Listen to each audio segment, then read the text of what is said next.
Hello and welcome to DEI Advisors. My name is Lan Elliott on behalf of DEI Advisors. And today I'm thrilled to have my friend Sean Mahoney on. And Sean is the Executive Vice President and Chief Financial Officer of RLJ Lodging Trust. Sean, welcome. Thank you, Lan. Pleasure to be here. And I really, appreciate the invitation and our long-term, but not too long-term friendship. I appreciate that. I feel like that might have been a part of it to strong arm you to come on. So I'm really glad to be able to have our audience meet you. And if you are not familiar with Sean's incredible career, I hope you'll go on our website to learn more about him. But Sean, I worked with you, we won't say how long ago, but it was as we were coming up in the trenches. And I know you've had a really interesting career journey.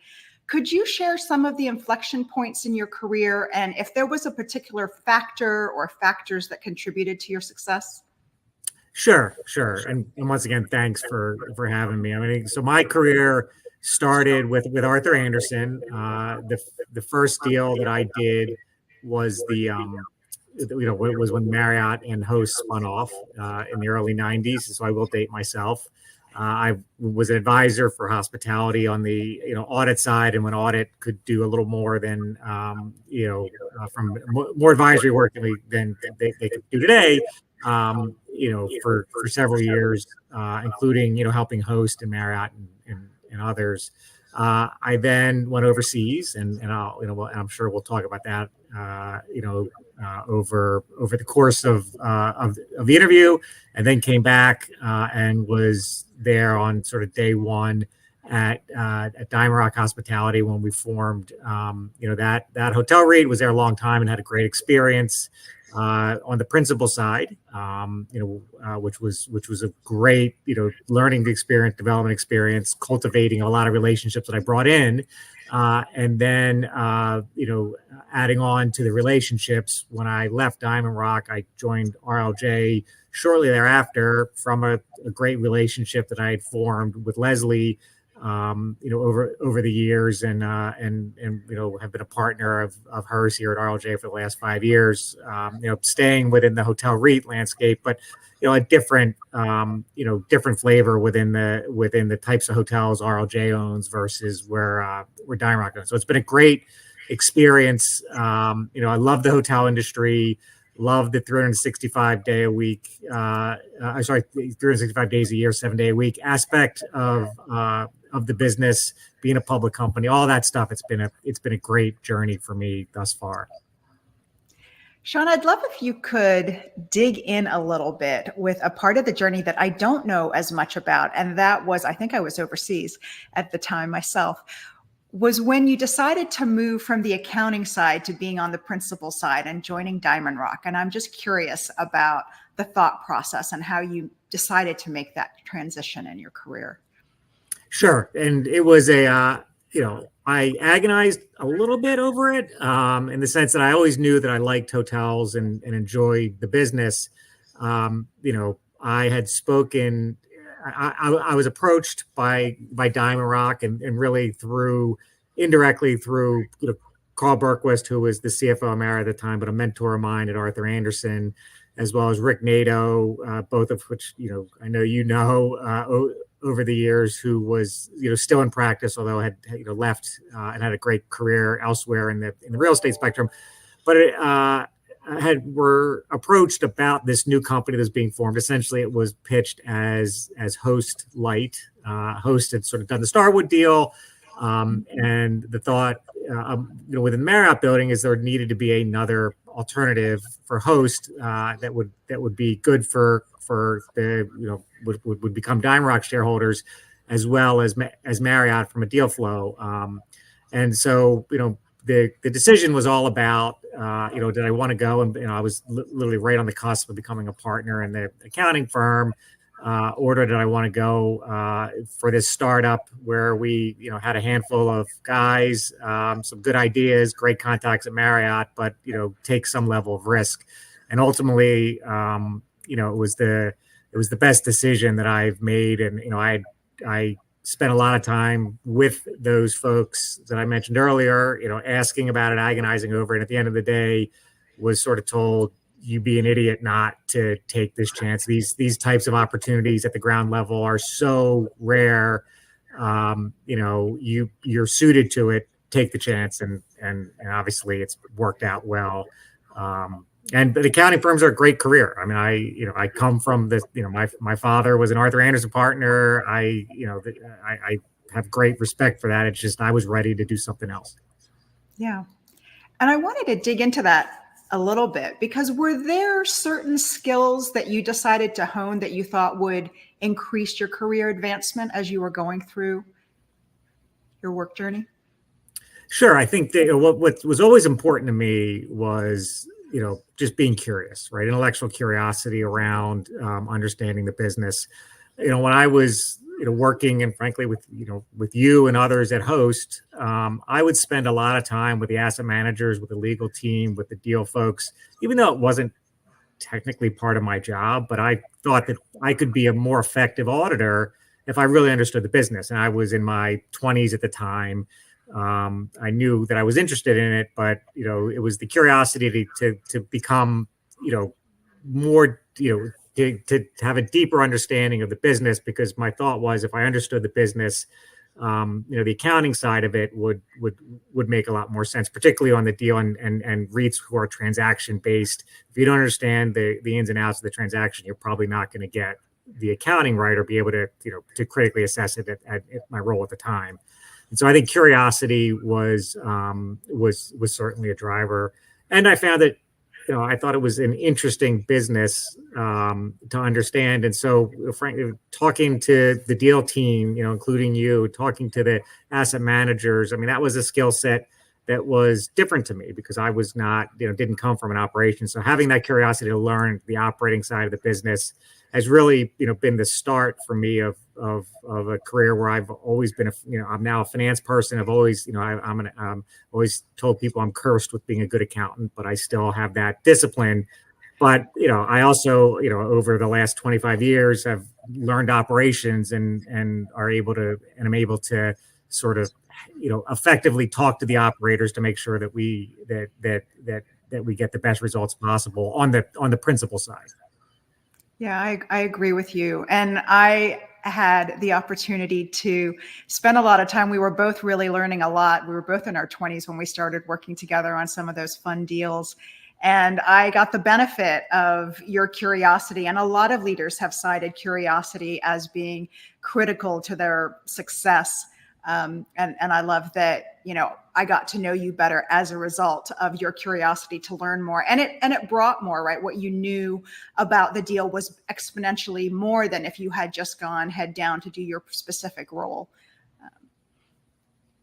Appreciate that. Yeah. And we had a lot of fun. That's the most important part as well. We did. There were some late nights and early mornings in that when we were working on that with you in the hotel and me sitting at my desk waiting for the other shoe to drop. So it was a lot of fun. For sure.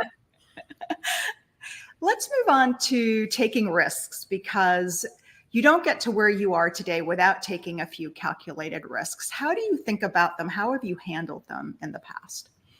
Sure. I mean, listen, risk taking is, it's uncomfortable for everybody. But the risk reward, if taken appropriately, is massive. I think, looking back on my career, certainly, moving overseas, and you had a very similar experience when you went overseas, was unique and different for me. I mean, I lived in Ireland. My oldest, who's now a senior in college, was 8 weeks old when we moved to Dublin. So there was a little bit of a leap of faith in a different country, a different culture. Thankfully, there wasn't a language barrier. But just taking that chance, knowing that, I was going to learn something, and I learned different industries. I became an expert in infrastructure and mining, which being in the depths of a zinc mine was something I didn't expect to have or an experience. You've never seen darkness like you've seen if you're in a mine without the lights on. It's pretty incredible, and it's very confining feeling. Wind farms, Europeans have a ton of, obviously, clean energy is important in that part of the world. And so, I got to climb up in the tower of a wind farm, and you realize how big each of the arms of those turbines are, et cetera. So all of that was interesting. But at the end of the day, I was going to a different country without really any network, and a network's important, other than it was with Arthur Anderson, to sort of figure out that, and I thrived. Because I liked being different, and that's sort of, I think, and we'll talk about that a little bit, being not being the same as others, whereas the Anderson culture was pretty strong, and so having that common bond was also helpful. The other risk was about joining Diamond Rock, we talked about earlier, joining a startup that had the money but didn't have any hotels, and that was going and building that from scratch and knowing every one of those hotels, intimately, because they're all deals that sort of I had my hands on. Obviously, Diamond Rock has evolved over the last 5 years and is much more resort centric. But at the time, every one of those deals, everyone on the team was intimate with. So those risks were uncomfortable when I thought about them, and I was uncertain because I'm conservative by nature, but I think the takeaway, for the audience is, it's worth it. And I, would never give any of it back. And, the growth, the personal and professional growth, was invaluable. And I may not directly use some of this stuff that I learned in Ireland, but, the confidence that I built, particularly as a, mid to late 20s, professional, to realize that I could go to a different country and actually contribute, was incredibly important from a confidence perspective as well. That's a great point about what you gain from taking risks. There's another kind of risk that I don't know if everyone knows that you used to take, maybe you still do, and that was your volunteer firefighting job that you used to have on the side while you were at Anderson. Did that? I still do it. You still do it? I am. You're being trained to run into a burning building. Does that impact your risk taking? Being a conservative auditor by training, how does that impact how you it's interesting. I compartmentalize that part of my journey, but I was just talking with one of my team members here earlier about some of the post audits, if you will, when things go well and things don't go well. And I actually use that as the example. After every time, we cut somebody out of a car or have a fire, everybody sits in the back of the bays and you have a very candid what went well and what didn't go well conversation. And so what I've tried to do, the guys at the station really don't know what I do, and that's fine. I don't ask them to know that. They know I'm in hotels. No different than, a lot of folks at RLJ I don't really talk about what I do, in Prince George County, but there are things that I bring from both the sort of as an adult executive to, a business which tends to be folks a lot younger than me. It is definitely a young person's game, from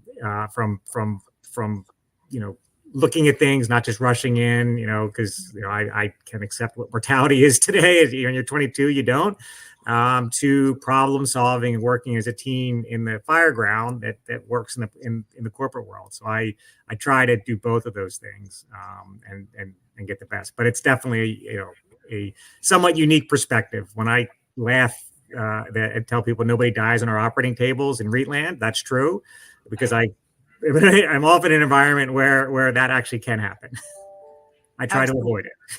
So. Absolutely. And I love especially what you mentioned about that reflection, to take as a team, to look back at an event and do an analysis and think about what you can do differently. It's something that we don't really do as much in business on a project by project basis, but I've heard that also from Jay Kayafa at IHG, who was a former Air Force fighter pilot.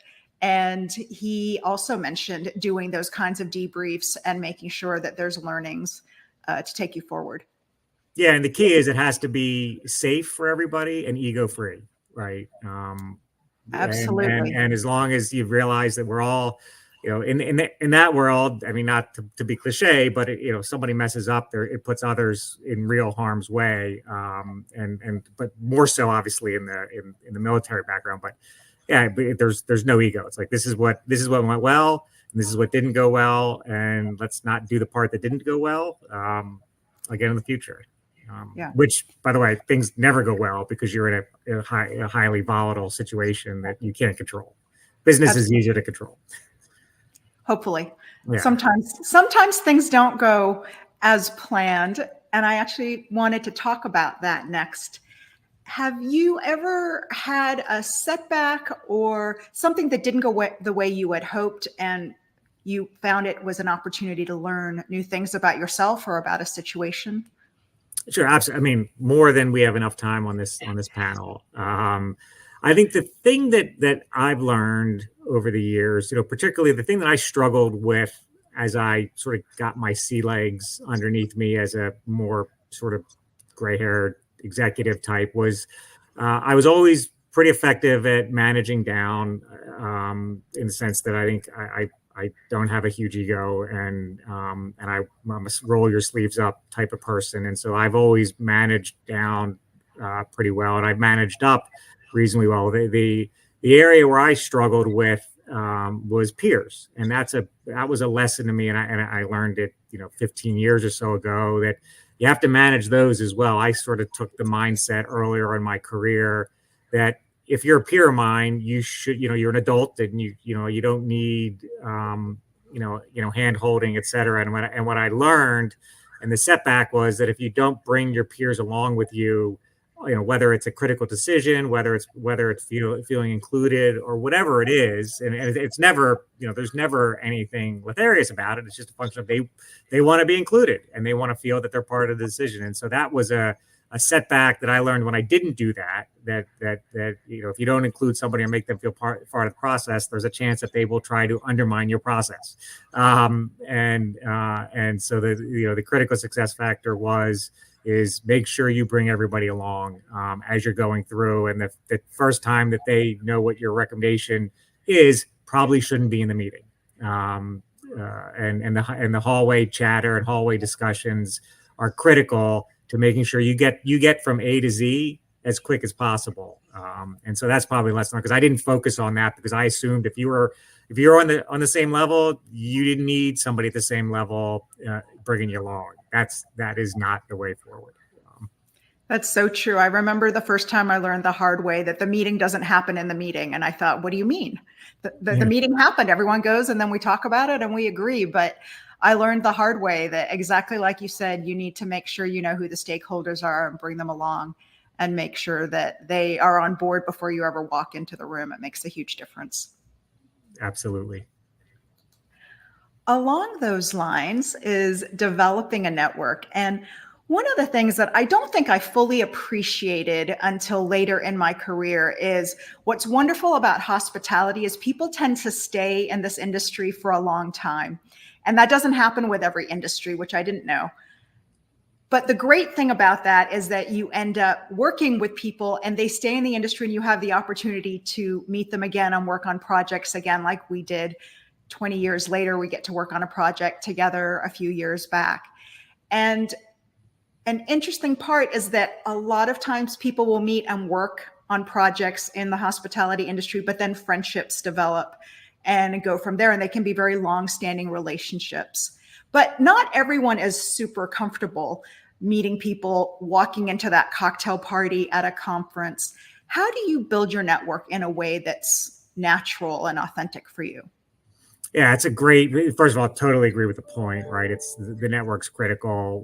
We're blessed to be in an industry of, if you're in the hotel industry, the chances are that you're wired a certain way that is going to, be more accommodating to people. That's sort of what we do for a living. But for me, I have to work hard at taking over a room because I'm much more comfortable and always have been in smaller groups than I am in larger groups. And so as I've progressed and sort of and built the networks, is that I prefer to build my networks through 2 to 3 people interactions and build the network that way versus going into a large group and trying to be the loudest voice. That is not sort of my style at all. It's important though to have a wide network, right? So how do you do that, right? It's finding like-minded people you trust, people that at the end of the day are advocating for you while you are also right. Everything, this is work at the end of the day, right? It's a two-way street. You want people to advocate for you, and you want to show that you are going to go through walls for them. And so, so the way I've built my network is to, through a series of, various transactions over my years, conferences, et cetera. But I tend to do it in starting with a smaller group, and then it gets the bigger group. Now, when you see me on stages and things like that, you think I look very comfortable, and I've worked hard at looking comfortable in front of a large group because it does not come naturally to me at all. Yeah, no, I appreciate you sharing that. Any tips that have worked for you in terms of public speaking? Yeah, so I went to Syracuse, which has got the Newhouse School, which has got lots of broadcasters. So I've got a lot of personal friends who have been news broadcasters, et cetera. And so, and this was an early advice I got from a friend of mine who was a sports anchor, was for public speaking, just know that your audience is rooting for you to be successful. Right. And so as you think about that, like when you're giving a speech, if you're giving a best man speech at a wedding, if you're talking to somebody, the audience doesn't want you to fail. Right. They want you to be successful. And so to try to take that positive energy that is in the audience and not assume that they're out throwing darts at you, but they want you to win. You sort of gave me the confidence to be able to, or it gave and gives me the confidence to be able to get in front of folks and convey in a confident, although not boastful way. But that's sort of some of the best advice that I've been given by those that are trained to do it in the newscasting business. That's great advice. I love that as a great confidence booster. Along those lines, I want to talk about overcoming self-doubt, because often we're our biggest critics, and that noise in our heads makes us doubt ourselves.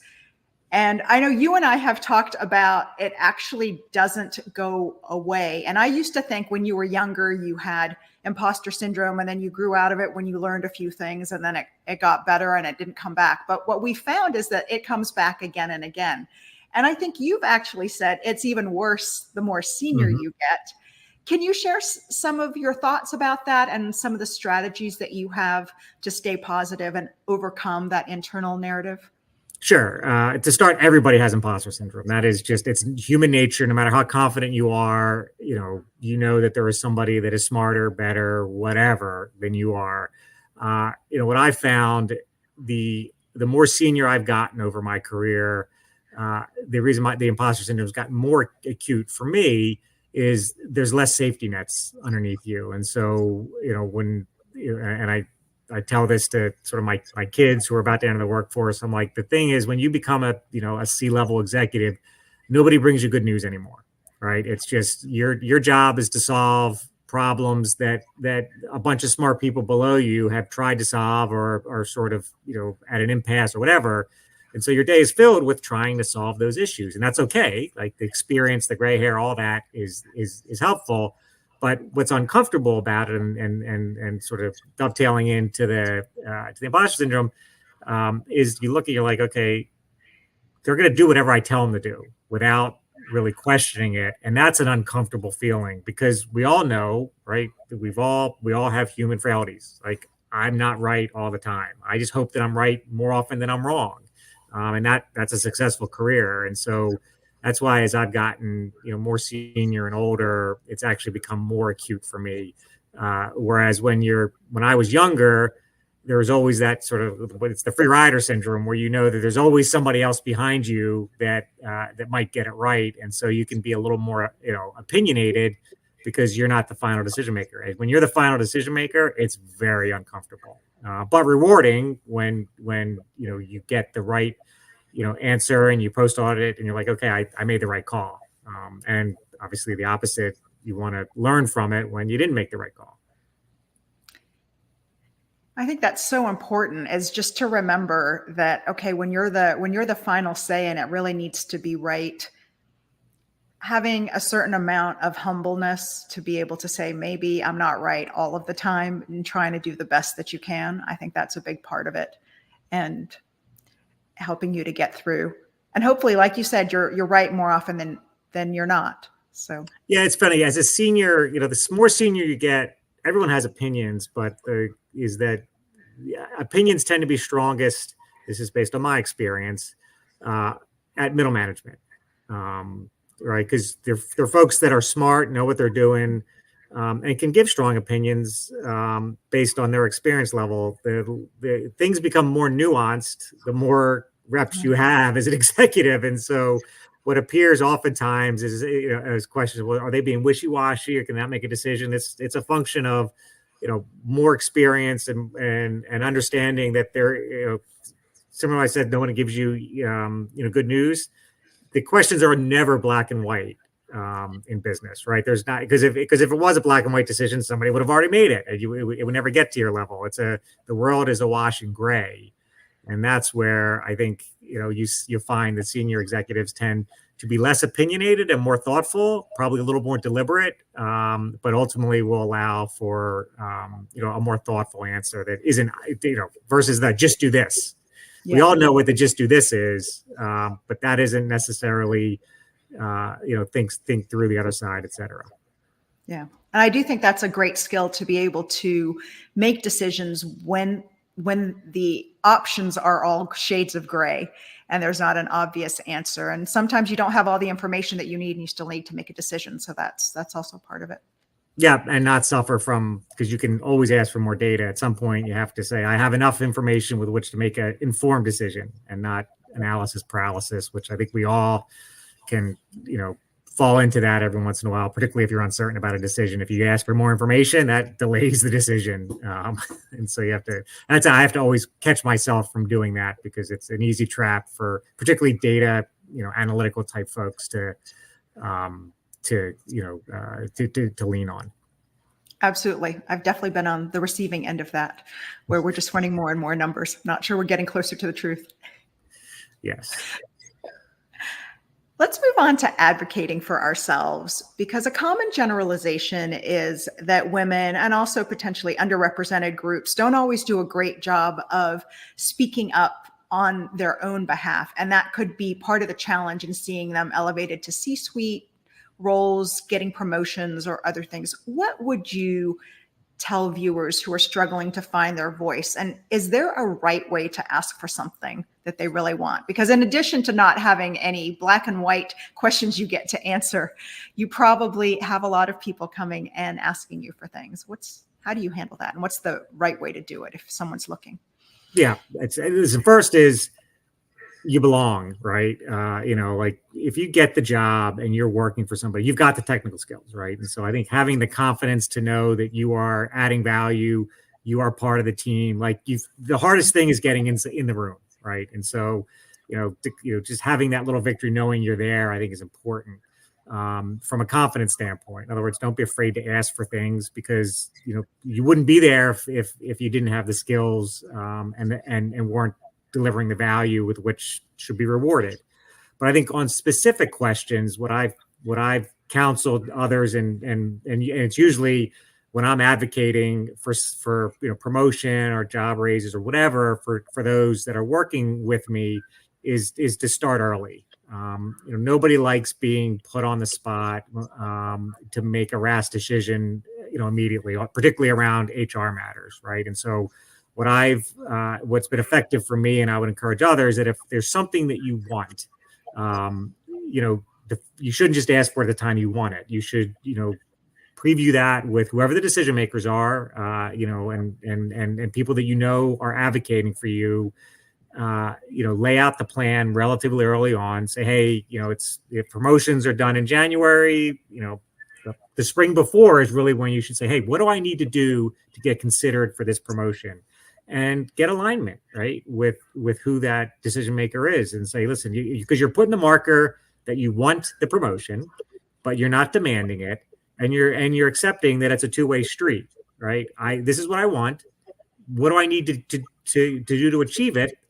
Based on a collaborative process of let's come up with all the milestones, and then if you deliver, then you should expect that outcome. And so, to me, that gets the decision maker in the foxhole with you. It becomes the joint decision. It's an us, not a me asking you. And at the end of the day, I think you get there quicker than you would if you just at the end of the year came in, I want more money. I mean, you just don't.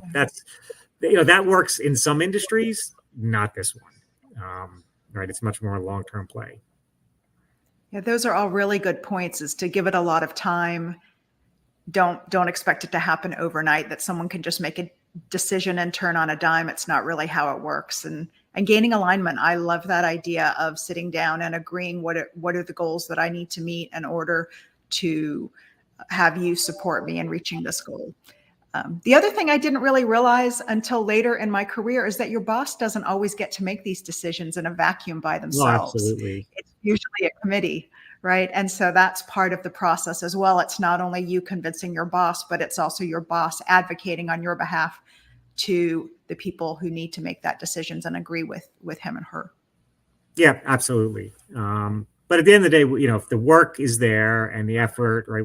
Once again, we're talking about work, right? So there's a tangible product that you deliver, and we get paid to work because work is work, and we're delivering value. If we probably wouldn't be doing this for free. Maybe we would, but it's so you got to make sure that you're doing your end of the bargain, right? On accountability, and as I said, I assume people are.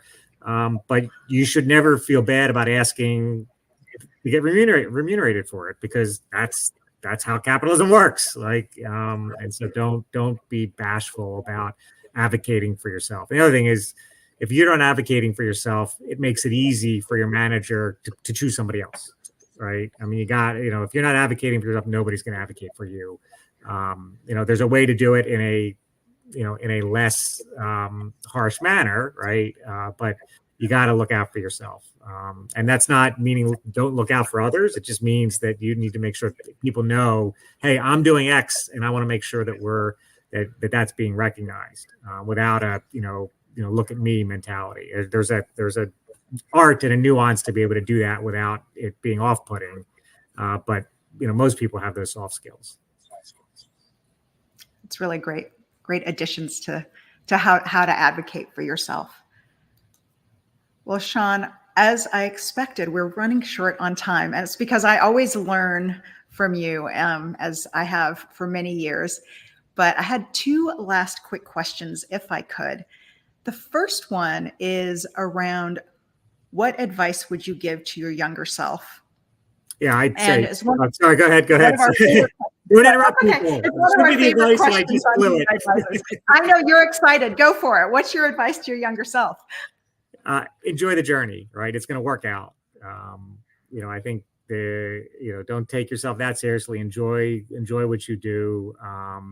Because it is, at the end of the day, if you're not enjoying what you do every day, then you probably need to do something else.